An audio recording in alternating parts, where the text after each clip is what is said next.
ज्योति भागते भागते थक चुकी थी। उसकी सांसें बार बार उखड़ रही थीं। कपड़े झाड़ियों में उलझकर कई जगह से फट गए थे। शुक्र है उसने पैरों में स्पोर्ट्स शूज पहन रखे थे, वरना पांव भी घायल हो जाते। अब तो हिम्मत भी जवाब दे चुकी थी। मगर अपनी इच्छा शक्ति से ज्योति ने अपनी अंदरूनी ताकत का हौसला बढ़ाकर तेजी से भागने लगी। शायद सुबह होने में अब ज्यादा देर नहीं है। मुझे सूरज निकलने से पहले ही कोई सुरक्षित ठिकाना तलाशना होगा, वरना पता नहीं मैं फिर किसी सूरज का उगना देख भी सकूंगी या नहीं। मन ही मन यह सोचते हुए उसने अंधेरे में देखने की कोशिश की तो उसे दूर कुछ रोशनी गुजरती हुई सी दिखाई दी। शायद कोई सड़क है। मुझे किसी भी तरह वहां तक तो पहुंचना ही होगा, तभी किसी तरह की मदद की कोई उम्मीद जगेगी। सोचती हुई ज्योति ने फिर अपना सफर शुरू किया। ज्योति का अनुमान सही निकला। यह सड़क ही थी। बेंगलोर और मैसूर को आपस में जोड़ता एक हाईवे था। कुछ ही दूरी पर एक छोटा सा टोल नाका भी बना हुआ था। ज्योति किसी तरह अपने आप को धकेलते हुए वहां तक लेकर गई, मगर कुछ बोल पाती इससे पहले ही गिरकर बेहोश हो गई। टोल कर्मचारियों ने उसे देखा तो वे घबरा गए। उसकी हालत देखकर उन्होंने तुरंत पुलिस को सूचित किया। कुछ ही देर में एम्बुलेंस सहित पुलिस की गाड़ी वहां आ गई और महिला पुलिस की निगरानी में ज्योति को सिटी हॉस्पिटल ले जाया गया। डॉक्टरों की थोड़ी कोशिश के बाद ज्योति को होश आ गया। खुद को पुलिस की निगरानी में पाकर ज्योति भावुक हो गई और वह एक महिला पुलिस से लिपटकर फूट फूट कर रो पड़ी। इंस्पेक्टर वंदना ने उसकी पीठ पर हाथ रखते हुए उसे भरोसे का एहसास दिलाया और कहा, देखो, तुम हमारे पास पूरी तरह सुरक्षित हो और तुम्हें घबराने या किसी से डरने की जरूरत नहीं है। तुम बेखौफ होकर अपने साथ हुए हादसे के बारे में हमें बताओ। हम तुम्हारी मदद करने की पूरी कोशिश करेंगे। ज्योति कुछ भी नहीं बोली, बस टकटकी लगाए छत की तरफ देखती रही। किस पर लगाए इल्जाम, किसे ठहराए दोषी, किसे सजा दिलवाए, किसे भिजवाए सलाखों के पीछे। जो भी उसकी इस हालत के जिम्मेदार हैं, वो उसके अपने, उसके सगे ही तो थे। वो जिनके साथ उसका खून का रिश्ता है। हाँ, उसके पापा, जो उसकी एक जिद पर सारी दुनिया उस पर न्यौछावर कर देते थे। उसकी माँ, जो उसकी जरा सी तकलीफ पर पूरी रात आंखों में बिता दिया करती थी। उसका भाई सोनू, जो उसके लिए शहर भर से लड़ाई कर लेता था। और तो और उसकी छोटी बहन पीहू भी, जो हमेशा उसके आगे पीछे दीदी दीदी कहती घूमा करती थी। ज्योति के मुंह से कोई शब्द नहीं निकल पाया। बस उसकी आंखों से लगातार आंसू बह रहे थे। डॉक्टर ने इंस्पेक्टर वंदना से कहा, अभी पेशेंट काफी सदमे में है, इसे नॉर्मल होने दीजिए, फिर आप लोग अपनी पूछताछ कीजिएगा। इंस्पेक्टर वंदना ज्योति को डॉक्टर की निगरानी में छोड़कर अपनी टीम के साथ लौट गईं। हाँ, एक महिला कांस्टेबल को उसकी सुरक्षा के लिए तैनात कर दिया गया था। सबके जाने के बाद ज्योति आंखें बंद कर लेट गई। रात भर भागते रहने के कारण उसे नींद आना स्वाभाविक था, मगर ज्योति सोना नहीं चाहती थी। वह तो यहाँ से भाग जाना चाहती थी, अपने घर, अपने दीपक के पास, उसकी सुरक्षित बाहों के घेरे में, जहाँ उसे किसी का डर नहीं, किसी की फिक्र नहीं। ज्योति के दिमाग में पिछले कई दिनों के घटनाक्रम फिल्म की तरह घूमने लगे। करीब 5 साल पहले जब वह इंजीनियरिंग करने के बाद बेंगलोर में एक मल्टीनेशनल कंपनी में जॉब करने लगी थी, वहीं उसकी मुलाकात दीपक से हुई थी। दीपक का स्वभाव एकदम शांत और सीधा सा था। ज्योति धीरे धीरे उसकी ओर आकर्षित होती गई। वो दोनों एक दूसरे के नजदीक आते जा रहे थे। ज्योति ने यह बात अपनी छोटी बहन पीहू से शेयर की थी।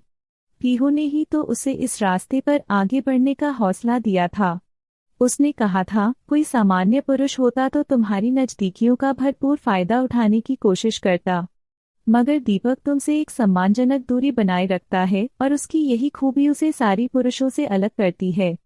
ज्योति ने जब कंपनी के रिकॉर्ड में दीपक का प्रोफाइल देखा तो उसे सुखद महसूस हुआ, क्योंकि वह न केवल उसकी जाति से संबंध रखता है, बल्कि वे दोनों तो एक ही प्रदेश से भी हैं। अगर घर वालों को मानने में थोड़ी सी मेहनत की जाए तो हमारी शादी हो सकती है। सोचकर ज्योति खुद ही शर्मा गई। वह अपनी सोच को बहुत आगे तक ले जा चुकी थी। जिस पीहू ने घर वालों के विरोध के बावजूद दीपक से शादी करने में उसका पूरा साथ दिया, वही बहन आज उसे दीपक के कारण जान से मारने की साजिश में शामिल हो गई। ज्योति को इस बात पर अब भी यकीन नहीं हो रहा था। क्या आप ठीक महसूस कर रही हैं? ड्यूटी पर तैनात डॉक्टर ने आकर पूछा तो ज्योति ने आंखें खोल दी। जी, उसने जवाब दिया और उठकर बेड पर बैठ गई। उसे बैठा देखकर कांस्टेबल ने इंस्पेक्टर वंदना को फोन कर दिया और 15 मिनट में वे भी वहां पहुंच गईं। क्या आप अपने बारे में कुछ बताएंगी? वंदना ने पूछा। ज्योति ने एक बार फिर चुप्पी साध ली। क्या बताती वह उन्हें कि वह अपनों की ही साजिश का शिकार हुई है। उसे जन्म देने वाले ही उसे मौत की नींद सुला देना चाहते हैं। जी, मैं बेंगलोर की रहने वाली हूँ। यहाँ किसी दोस्त से मिलने आई थी, मगर एक हादसे का शिकार हो गई। कुछ गुंडों ने मुझ पर हमला कर दिया था। मेरा बैग और मोबाइल छीन लिया। शायद किसी बुरी नियत से वे मेरा पीछा कर रहे थे, मगर मैं किसी तरह उनके चंगुल से बचकर यहाँ तक आ गई। ज्योति ने असली बात छिपा ली। देखिए, आप हमसे कुछ भी छिपाने की कोशिश न करें और न ही डरें। हम आपकी मदद करना चाहते हैं। आप चाहें तो उन गुंडों के खिलाफ पुलिस में मामला दर्ज करवा सकती हैं। वंदना ने उसे कुरेदा, मगर ज्योति ने एक बार फिर से चुप्पी साध ली और अपनी आंखें बंद करके अपने दर्द को दिल के भीतर ही समेटने की कोशिश करने लगी। वह उस वक्त को कोस रही थी जब उसने पीहू की बातों में आकर घर लौटने का मन बनाया था। मौका भी तो कुछ ऐसा ही था। वह चाहकर भी इनकार नहीं कर सकी थी। पीहू की शादी जो तय हो गई थी। पीहू ने जब चहकते हुए बताया था कि मम्मी पापा उसे दीपक सहित अपनाने को राजी हो गए हैं, तो उसके सिर से भी माँ बाप की मर्जी के खिलाफ जाकर शादी करने के अपराध बोध का भारी बोझ उतर गया था, जिसे वह इतने सालों से ढो रही थी। इधर दीपक को भी 2 महीने के लिए ट्रेनिंग पर सिंगापुर जाना था। ज्योति ने सोचा, एक पंथ दो काज हो जाएंगे। दीपक के बिना यहाँ अकेले बेंगलोर में रहना किसी सजा से कम नहीं था। इसलिए उसने कंपनी से 1 महीने की लंबी छुट्टी ले ली और अपने घर आ गई। माँ तो ज्योति को देखते ही उससे लिपट गई थी। पापा ने भी कलेजे से लगा लिया था। सोनू शादी के किसी काम के सिलसिले में बाहर गया हुआ था। पीहू ने उसे बाहों में भींचा तो फिर छोड़ा ही नहीं। न जाने कितने गिले शिकवे थे जिन्हें वह शब्दों में बयां नहीं कर सकी थी। बस आंखों से आंसू बहे जा रहे थे। ज्योति के आने से शादी वाले घर में एक अलग ही रौनक आ गई थी। दर्द में भी ज्योति के चेहरे पर एक मुस्कान आ गई, मगर अचानक ही आंखों में फिर से डर की परछाइयां तैरने लगीं। उसे याद आ गया वह मंजर जब पीहू की शादी तय करवाने वाला बिचौलिया पंडित हरिशंकर दुबे शादी में होने वाले लेनदेन के सिलसिले में कुछ बात करने के लिए पापा से मिलने घर आया था। ज्योति को देखकर बोला, यह आपकी बड़ी बिटिया है क्या? हाँ जी, यह हमारी बड़ी बेटी ज्योति है और अपने पति के साथ बेंगलोर में रहती है। वो रामनगर वाले सीतारमन जी है ना, उनके बेटे से ही शादी हुई है इसकी। माँ ने ज्योति की तरफ प्यार से देखते हुए दुबे जी से उसका परिचय करवाया। क्या बात करती हो भाभी जी? सीतारमन जी और आपके पति दोनों एक ही गोत्र से संबंध रखते हैं। इस नाते तो यह शादी नाजायज हुई। यह तो भाई बहन का आपस में शादी करने जैसा ही पाप हुआ है। दुबे जी ने अपने कानों को हाथ लगाते हुए कहा, मगर हमारे परिवारों का आपस में तो कोई संबंध नहीं है।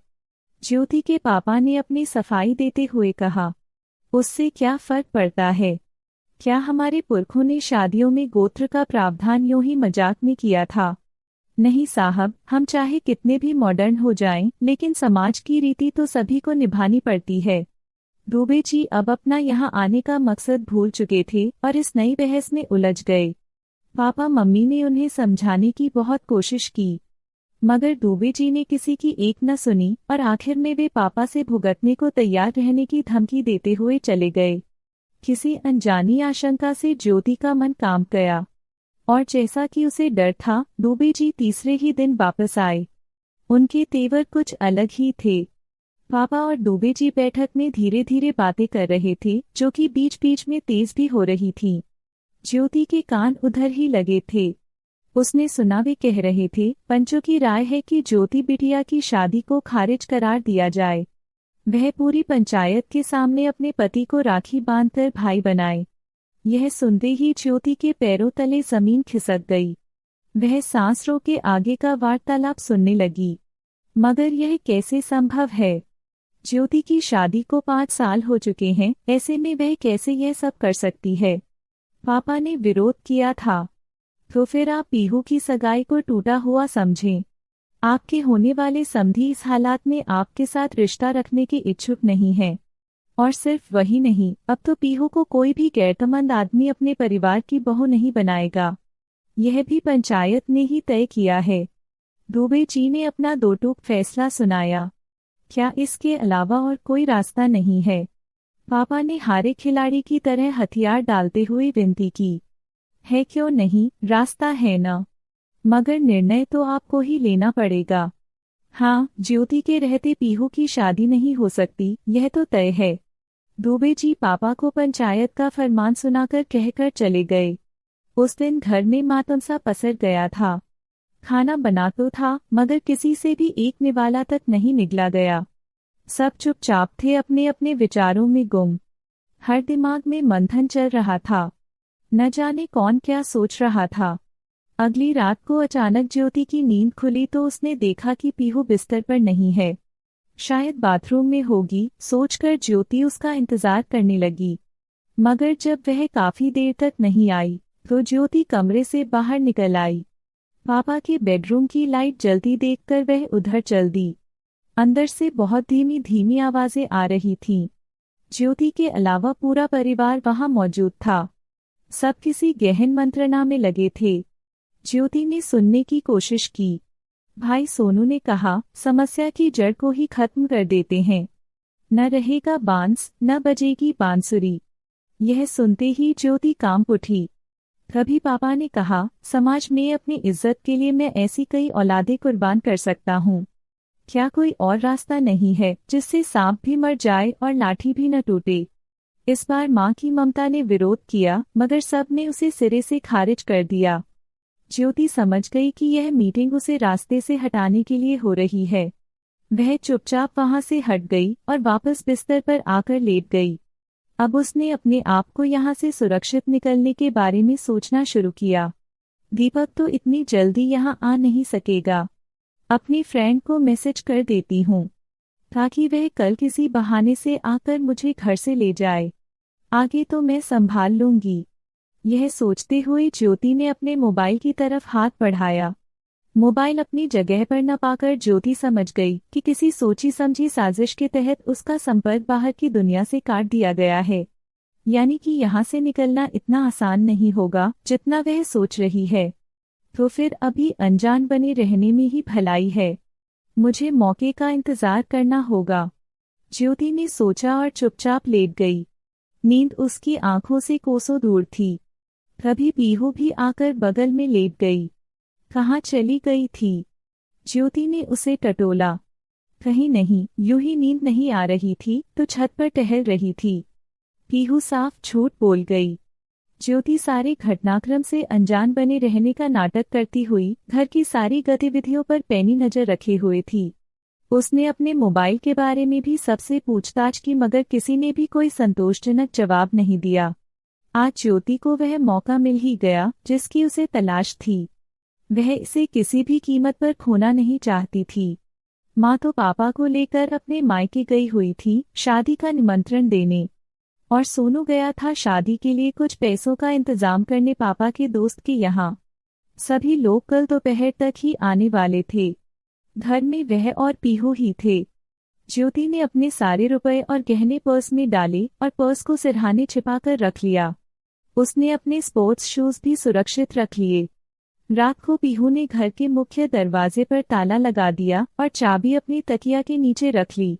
मौका पाकर ज्योति ने सोई हुई पीहू के बालों को सहलाने के बहाने धीरे से वह चाबी निकाल ली, और जब पीहू गहरी नींद में थी तो चुपके से दरवाजा खोलकर बाहर आ गई। घर से बाहर निकलने से पहले उसने पीहू के कमरे का दरवाजा बाहर से बंद कर दिया और उसका मोबाइल बरामदे में लाकर रख दिया, ताकि न तो पीहू खुद दरवाजा खोलकर बाहर आ सके और न किसी से संपर्क साध सके। इतना समय काफी था ज्योति के पास अपने आप को बचाने के लिए। इस तरह ज्योति खुद को मौत के मुंह से निकाल कर ले आई, मगर जब तक वह वापस बेंगलोर नहीं पहुंच जाती तब तक सुरक्षित नहीं थी। रात लगभग बीत चुकी थी, मगर ज्योति ने अब तक अपनी पलकें भी नहीं झपकाई थीं। उसे डर था कि कहीं कोई उसे तलाश करता हुआ यहाँ तक ना पहुँचे। अब तक तो सभी घर वालों को मेरे भागने के बारे में पता चल गया होगा। मुझे 1-2 दिन और यही पुलिस की सुरक्षा में रहना चाहिए। सोचते सोचते ज्योति को नींद आ ही गई।